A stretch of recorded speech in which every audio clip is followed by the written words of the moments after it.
next lecture on probability. So I hope you understand the last lecture well, and if you have any doubts, please write in the comment box. I would love to answer those questions or queries, right? So let us see what we have done in the last class, in the last video. So we had this thing that you have an uncertain event. So this is your uncertain event, okay, and you want to talk about the chances, right? So you want to talk about what are the chances of different possibilities. For example, if you are playing a game, right, so you can either win or lose, or there may be a draw, right? So what is the chances, what percentage you can expect to win, and what is the percentage of an expectation for losing, and what is the percentage for an expectation for a draw? Something like this is what we say is probability, right? So probability is basically quantifying the chances, right, of an uncertain event, right? So you have an uncertain event, these are the possible outcomes, then you want to quantify the chances of every outcome, that is probability, right?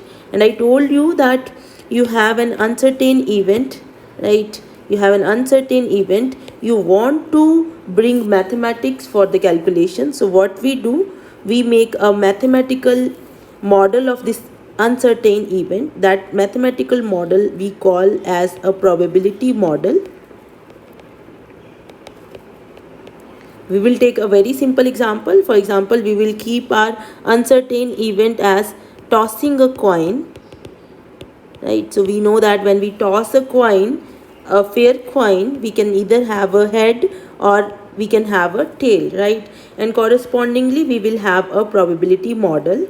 Now, a probability model consists of two things. I told you, one was sample space, which was the topic for the last video, and the other one is probability law, which is the topic for today's video, right? So sample space was set of all possible outcomes, right? So we had for example, here if you toss a coin, only there are two outcomes, head and tail, right? So this was your sample space, we have already talked about it, right? Now we will be talking about probability law. And also in the last video we saw that what is an event? Any subset of sample space is an event, okay? So now this is already done. Now let us talk about probability law. What is a probability law, right? Okay, so probability law is basically, now you have your sample space, head, tail. This is your sample space, right? Now I want to somehow give numbers to the likelihood of something happening. For example, what is the likelihood of getting a head?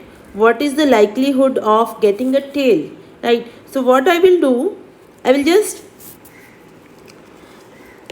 assign some numbers to each of the outcome. Assign numbers to each outcome.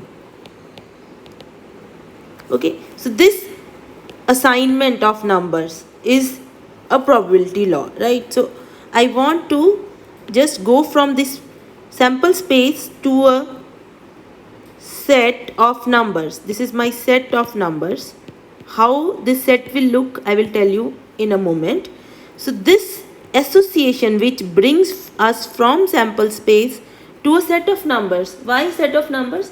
Because it is easy for me to interpret set of numbers. If I tell you that getting a head is having a chance of 50%, so layman can understand it very quickly because we are good with numbers.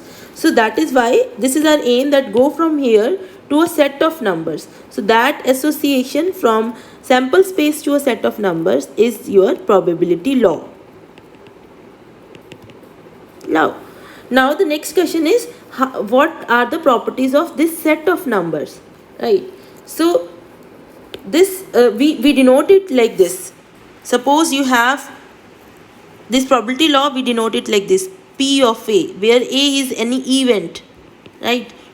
P stands for probability of an event A, right? Event I already told you. For example, if you have this sample space, then there are 4 possible subsets: phi, which is an empty set, then you have only head, only tail, and only head, both head and tail, right? So we would want to know, suppose this is your A, or this is your A, or this is your A, or this is your A. So in this case we want to know, let us call them A1, A2, A3, A4. We will assign numbers P of A1. To this set we will assign a number P of A2.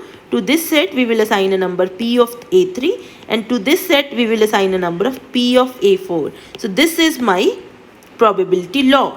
Okay. So we are talking about what should be the properties of this set. What type of numbers we are looking for. Right. So the first property is that obviously we want it to be non-negative, because we don't want that numbers are negative, otherwise they will not make any sense. What is the sense of saying that chances are -2? There is no sense of this. So first thing we need is non-negativity.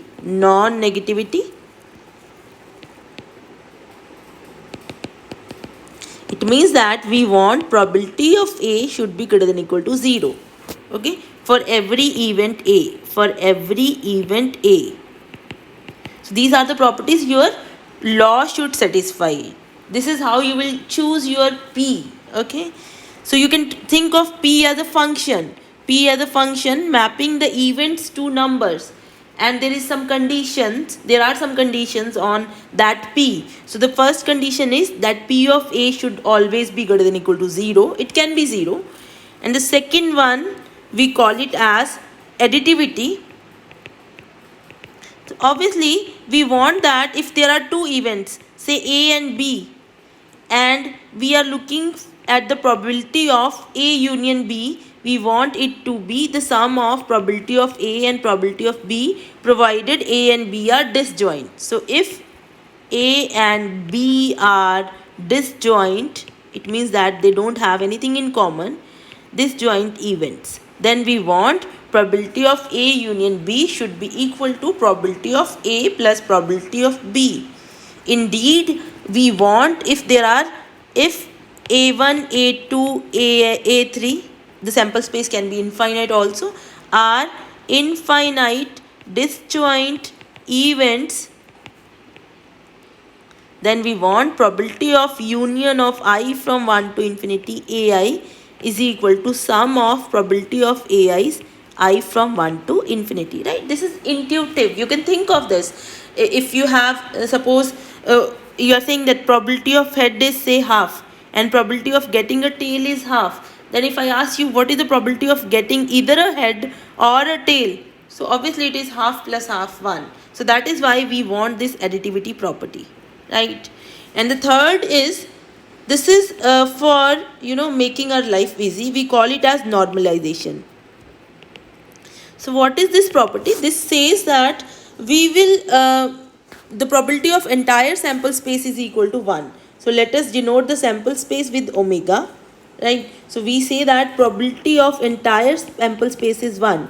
So if the probability of entire sample space is 1, then it means that probability of any event will be between 1 and 0. So this will make our life easy. For example, if I say the probability is 0.7, you will easily understand that I am talking about 70% chances. Because of this normalization, I will make the probability between 0 and 1. This is a choice, right? But this is a fixed choice. This is what we follow now, right? We could have fixed this number as 10 also or 100 also, but making it 1 makes our life easy, right? So these are the 3 properties, basic properties, and I think you will agree with me that these are important, which we will want our probability law to follow. These 3 are called non-negativity, additivity, and normalization. These are called probability axioms.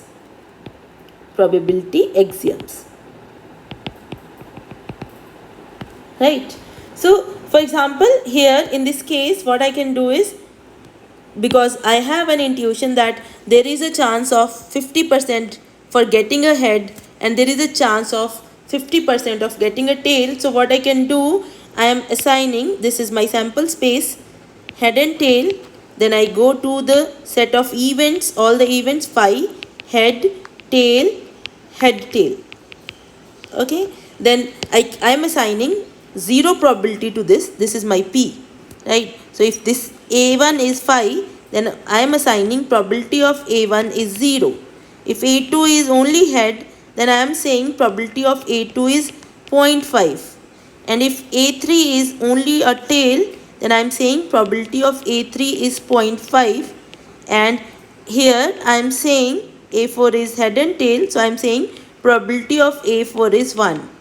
Now see, the first law is satisfied because all the probabilities are positive, and then second law is also satisfied. If I take this is a union of this and this, you can clearly see that A4 is union of A2 and A3, and A2 and A3 are disjoint.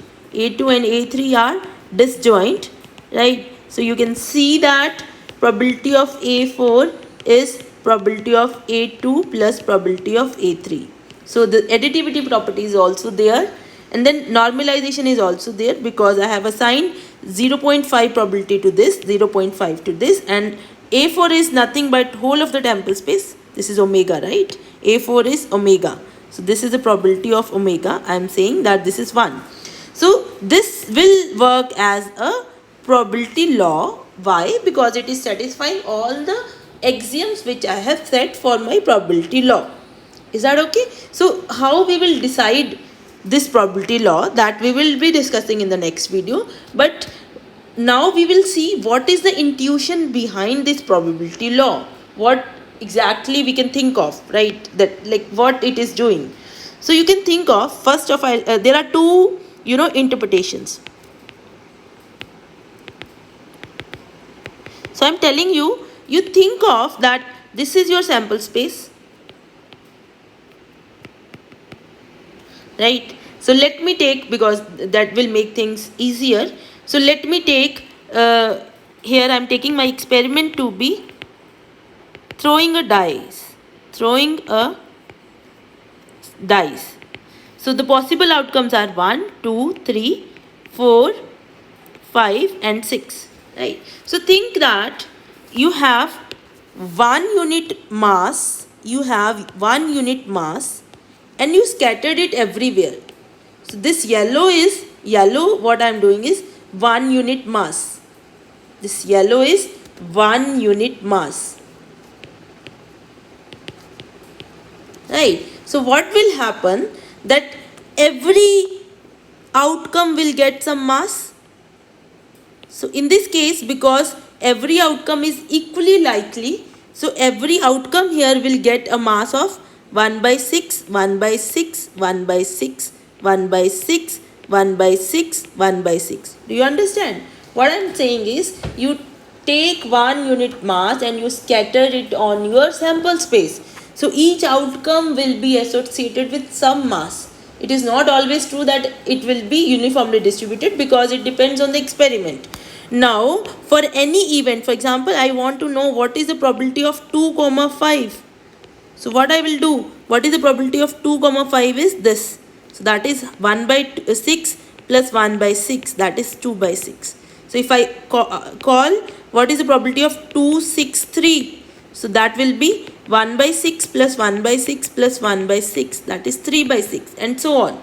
So you can think of like this probability law as, you have scattered 1 unit of mass on your sample space, and then you are looking at individual events. What is the mass in the individual event, right? So it means that what is the likelihood of happening of this thing. So what is the meaning of this thing, that when you throw a dice, what are the chances of either getting a 2, 6 or 3? This means all. You want either a 2 or a 6 or a 3. So what are the chances? So that is 3 by 6.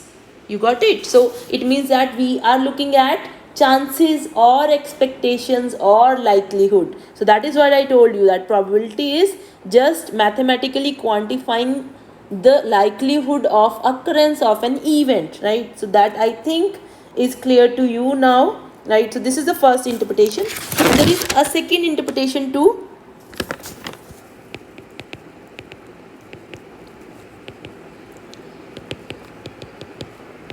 Right, so this is something like this. If I write, this is in terms of relative frequencies, right? So it means that if I write P of A is 2 by 3, it means that if you perform an experiment n times, then there are 2 by 3 n times in which event A will occur. This is not exactly true. For example, if we are saying that a probability of getting a head in tossing a coin is half. So it means that if you toss a coin 100 times, then out of these 100 times you will get 1 by 2 into 100, that is 50 times you will get a head. Then 50 times you will get a head. This is not exactly true, right? When you can actually perform an experiment, you can see that if you toss a coin 100 times, you will get maybe 49 times you can get a head, or you can get 52 times. But this is one interpretation, that about 50 times you are going to get a head if it is a fair coin, right? So this is the second interpretation. So it is in terms of relative frequencies. So it says that if you perform the experiment a large number of times, 100 times is less, right? If you perform it 1000 times, then there will be more accuracy, that there are chances that you will get a head for 500 times, and then you still increase that, you perform your experiment 10,000 times, then there are chances that you will get a head 50,000, like 5,000 times, and so on. So this is the second interpretation. This also help you to understand what probability exactly is, what you are doing, right? So here in this video I have tried to just introduce to you what is a probability law. So let me summarize. So you have to understand that you have an uncertain event, okay, and then you are modeling it. So when you are modeling, you are getting a probability model. This is a model on which we will work. We will again and again use this thing. So it should be very clear to you. Now probability model consists of two things. One is sample space. Sample space is the space of all possible outcomes. Then another one is probability law. So this is a law which, probability law is a law which connects. So let me call it as P. So what P does, P connects the sample space, right? Let me call it as omega, sample space, to a set of numbers which are between 0 to 1, right? And it satisfies three properties, 1, 2, 3. The first one is your non-negativity, then your additivity, and then your normalization. Okay, so we'll continue from here. Okay, students, so you keep learning, and you have any doubts, please write in the comment box. I would love to answer them, and you please share this video and subscribe to this channel. Have a nice day. Happy learning.